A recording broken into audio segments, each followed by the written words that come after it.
something wasn't right. Rotor's not in the right spot or something. First rotor and bearing assembly, no issues. There you go. Now slide the washer on.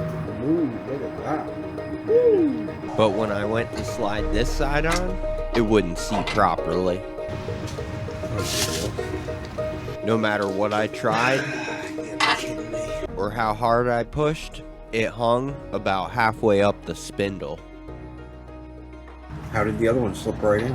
Well, they just slipped right in. I'm aware of that. Couldn't feel or see anything obvious at first.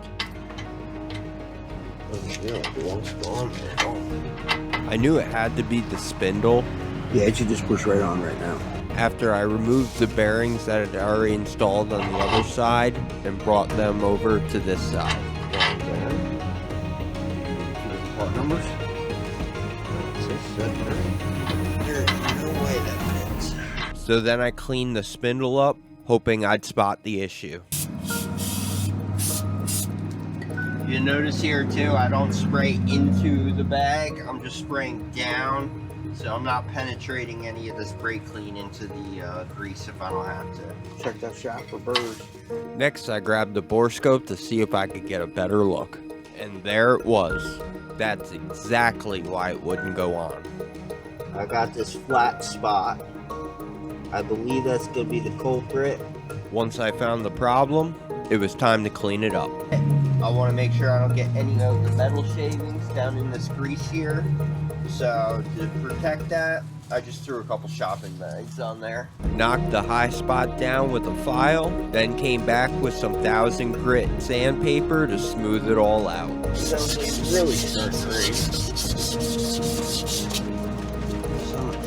Now let's test it.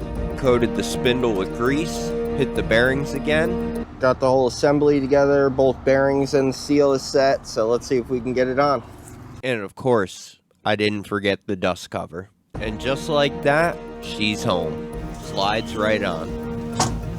Bingo. Another problem on the Fool's Gold build, solved. And it feels pretty good getting this C10 one step closer to being back on the road. That's a good feeling. Next video, I'll go through the full front brake setup. Spindles to spinning. I'll walk you all through the parts, the prep, and the install. So make sure you all subscribe so you don't miss a moment of the Project Fool's Gold C10 build. Only here on SpeedCoast.